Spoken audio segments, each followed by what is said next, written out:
Help me, Obi-Wan Kenobi. You're my only hope. I recognised your foul stench when I was brought on board. Good morning, Carrie Fisher. Good morning. Oh, good morning. I'm so excited about seeing your show. I just can't wait. So welcome in advance to Australia. Well, thank you. It's good to be here in advance. Your show, Wishful Drinking, would you call it an autobiography that you haven't quite got around to writing down? Oh, no, I've written it down.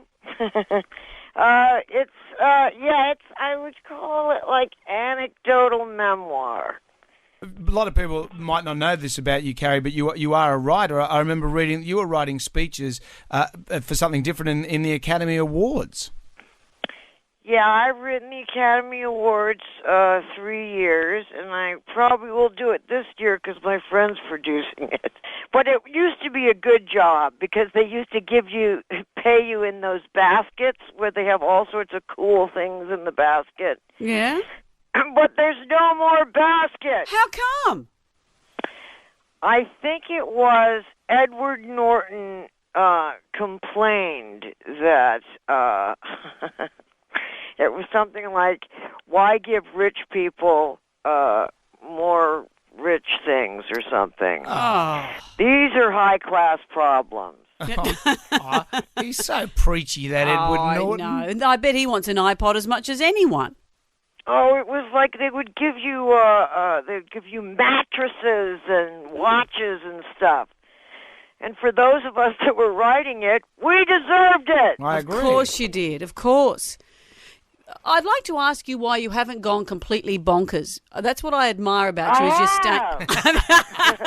but your staying power, because you're the product, I guess, in a way, of the world's most famous divorce. You've survived the incredible fame of Star Wars, and you've come out the other side as a writer and a comedian. How have you managed to mutate into interesting things? Mutate being the proper word. I think I watched my mother get through a bunch of stuff. I mean, what are the choices, I think? But, the point isn't just to sort of survive. It's to have fun. I mean, for me, I look at it as soon as I possibly can with humor, because if my life wasn't funny, it would just be true. And that's frequently unacceptable. So I take things that aren't funny at the time, and eventually they're funny. I enjoyed one of your recent entries in the Twitterverse that, there's a whole lot of young guys who are discovering you through Star Wars, and they think that you're still going to be a 20-year-old girl, and they're shocked to discover, like all of us, you're a middle-aged woman, and you fought back. Tell me how you fought back. I loved what you said. I said that I didn't realize that when I donned the metal bikini back when I was 23, that I had made an invisible contract to stay looking the exact same way for the next 30 to 40 years. So obviously I've betrayed the contract. I've had a child. I've taken pounds of medication to stay sane for the child.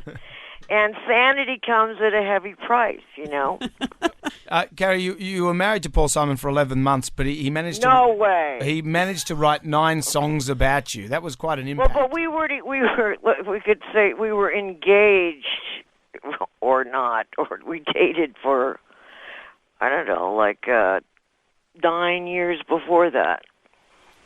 What's it like having someone write a song about you? Were they all nice? No, not at all. There's one called Allergies, which is my heart is allergic to the woman I love, and it's changing the shape of my face. Oh, God. Is that nice? Not really. No, I don't think so. Is there any other ones? Is there a good one?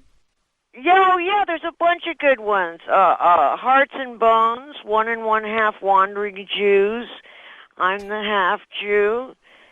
And Graceland, the lyric of I can never something of let's see, was it something about waking up with I can't remember. I had just had electroconvulsive therapy, and my memory shot to hell. What'd you have that for? Fun, just for fun. Just for the singeing. For diversion, By now I've been to Disneyland, Disney World, I've been traveled a lot of places, and one of the things I hadn't done was ECT, so I just thought, well, why not? Does it drive you crazy with the Star Wars, and let's just put this delicately, freaks come up and harass you with Star Wars trivia? Does that drive you crazy? No, nothing drives me crazy.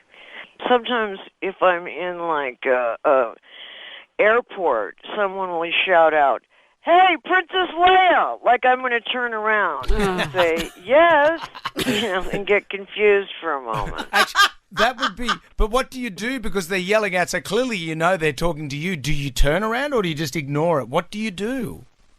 It depends on the airport. Oh. I generally don't really respond. If it's a child, I'll respond. But if it's a so-called adult, probably you don't want to encourage that. And they're dressed like Boba Fett. Yeah, I could see that. Well, that would be terrifying. That's when you head for the hills. Well, Carrie Fisher, it's so great to talk to you. Wishful Drinking is at the State Theatre on the 19th to the 20th of October. You can get tickets right now. In fact, I would imagine they're all sold out because this will be a great show. We can't wait to see you.